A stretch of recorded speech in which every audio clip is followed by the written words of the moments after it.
Assalamu alaikum, peace be upon you. At the moment we are here in Santiago, the capital of Chile, one of the southernmost countries in the world and a very important country in South America.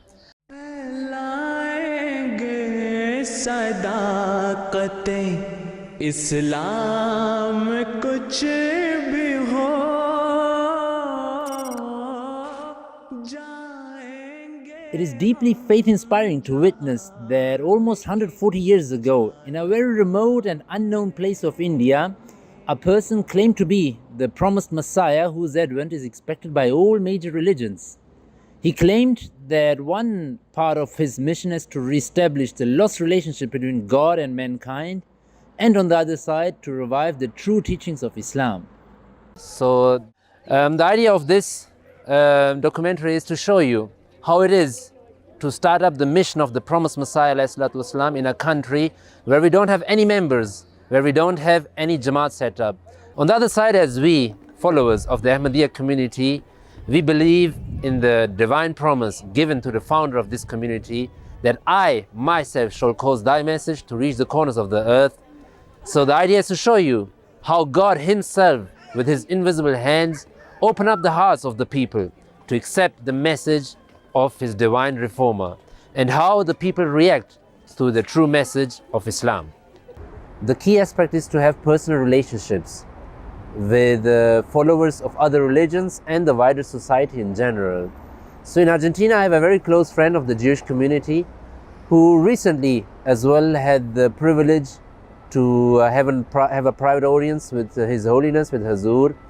And he was so deeply impressed by our community, our work, that when I told him that I will travel to Chile, so he did not only join me in this trip to Chile, but he also arranged that at the special occasion of their celebration of New Year, Rosh Hashanah, they invited me to their synagogue, and as well after the celebration of the New Year, he spontaneously said to me that I should join them at the occasion of the New Year dinner at his sister's house, who lives close by.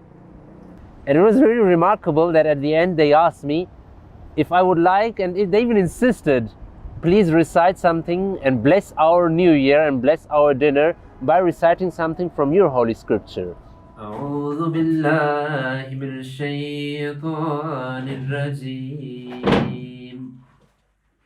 بسم الله الرحمن الرحيم الحمد لله رب العالمين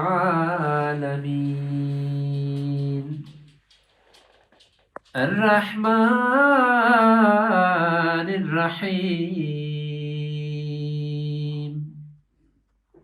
مالك يوم الدين. In Chile, I was invited by a Christian organization who organize every year a national congress, an interfaith event. And I had met them at the Argentinian Congress. And at some point, due to our personal relationship, then they invited me as well to come over and send a video message. And whilst I was there at their event, spontaneously, also at the end of the ceremony, they invited me to recite the Holy Quran and say a few words about Islam. El Islam enseña que algunas veces gestos muy simples o incluso a primera vista muy menor son milagros que pueden cambiar, si no el mundo entero, al menos el mundo entero de una persona. So almost it happens always that at some points on journeys to spread and introduce our community, you find some unexpected moments, unexpected meetings even. So the same was when you were received by the authorities and including the rector of the Catholic University in Chile, which is one of the most prestigious academic institutions in the country. I was not expecting that much protocol, as all the authorities were present to receive us. So at some point I could perceive that they had certain misconceptions about Islam, and took the courage to tell them that let me clarify with all the respect some of your doubts, especially in regards of jihad. Como una expresión de jihad, o también ahora el conflicto ahora con la blasfemia, con Salman Rushdie. Por eso yo también aclaré que si un musulmán analiza el término blasfemia, no existe en Islam ningún castigo por blasfemia. And upon finishing, they were so impressed by our teachings and by our clear values. He said that it would be good if you also in the future could give a talk about your perspective and your point of view. And also at the end of the meeting, he even invited us to sign on behalf of the Ahmadiyya Muslim community the book of distinguished visitors and honorable visitors. And just as I was flicking through the pages, I could see just few pages ago, from the year 2018, one of the last visitors was Pope Francis. So I was in myself, in my heart, I was just like impressed and astonished that from 2018 to 2022, just they had only few visitors signing that book. And now they had allowed us as well and invited us to sign the book. And even afterwards, just in the morning, I was reading an article which they had sent to me, which was published by the rector himself, where he was introducing the Ahmadiyya Muslim community. And he said that he was so much impressed by our clear teachings about Islam, about interfaith harmony, and the importance of religious freedom. So I think one of the achievements as well of the trip here to Chile was that we managed as well to find some of those contacts who already knew about the Ahmadiyya Muslim community from the past, but to certain reasons they had lost the contact to our community, and now going through different reports and getting in touch with previous missionaries and people who had served here in Chile, we managed to trace those contacts. Mi nombre es Rafael Rincón, vivo acá en Chile hace ya 17 años y bueno, mi interés de alguna manera en la comunidad Ahmadiyya comenzó cuando una vez leí un artículo y algunas cosas sobre la comunidad en el sitio web y en esta revista, ¿no?, de Bureau of Religions, la revista de las religiones, y de ahí me empecé a interesar un poco sobre, bueno, qué hacía la comunidad y sobre todo por esta visión tan distinta que tenían sobre el Islam y sobre algunos temas. Así que entré en contacto con la comunidad, fundamentalmente con Marwan también. Conversamos mucho y sobre todo sobre tolerancia religiosa, ¿no?, que es muy importante.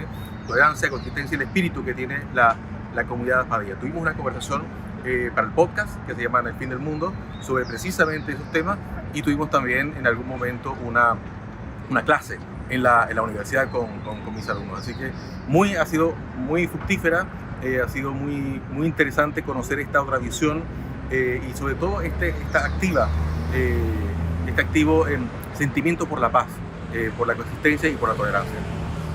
So one of the guidance which I've received as Imam working on ground level was that Hazur instructed me to integrate fully into a society, which means to become like one of them, but also it includes to know about their culture, their traditions, their rituals. But it doesn't mean now leaving up your own values, rather knowing about their values. And in this sense, on one side, for example, we had different meetings with academics. But on the other side, we were also with the common people on the streets.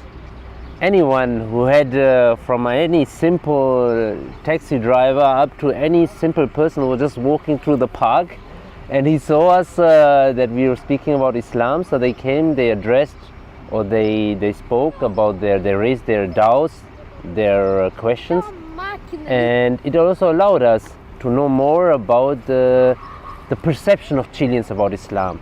So I think generally what we felt that sadly many people have still the misconception or associate Islam with a violent, terroristic religion, and also on the other side in regards of the human rights issues and especially the women's aspects. Porque en realidad en el Islam no existe coacción. Entonces ningún hombre tiene el derecho de imponer a una mujer el velo o la burka. Lo que pasa es en esos países que distorsionan el mensaje del Islam para... ¿Cuáles son las coincidencias del Dios musulmán con el Dios judío y el Dios cristiano? Podríamos decir que todas, porque para nosotros es el mismo Dios, aunque nosotros le llamamos, quizás como he podido escuchar, Allah. But also what I've seen here that people feel very comfortable to listen to your message and also then to change their opinion. So in this sense I think I see a lot of potential in Chile because I see that part of this culture is that people feel free to dialogue and then also accept your view and your values. So after now finishing this very short but also very intensive trip to Chile, I think I especially think about the sayings of the promised Messiah ﷺ, variously repeated. That is our task now in this era. It is the task of his followers to spread the true and beautiful teachings of Islam to all corners of the earth. And we should undertake, and we should not leave any stone unturned in this mission. But at the same time, he repeatedly as well said that we firmly believe in religious freedom, and we believe that the faith is a matter between the person and only God. And God is the one who decides who to guide and who to inspire towards Islam. And on the other side, I think I would also add that from my past experience, whenever you go on a mission to introduce the community and the true image of Islam, I think the person who most benefits from this mission or this journey is the person himself, in this case myself, because you are the one that you can witness directly, first-handedly, the invisible hand and the invisible signs of God and His support for the community. As I'm convinced that whatever experience in Chile and all the respect given to us was not due to my personal qualities or honor or skills, rather just because of the fact that I belong to this special community, just because of the fact that I'm a humble servant and representative of Khalifatul Masih in this country. जाएंगे हम जहाँ बेके जाना पड़े हमें. Make sure to like, comment below and subscribe to our YouTube channel and other channels for the latest content.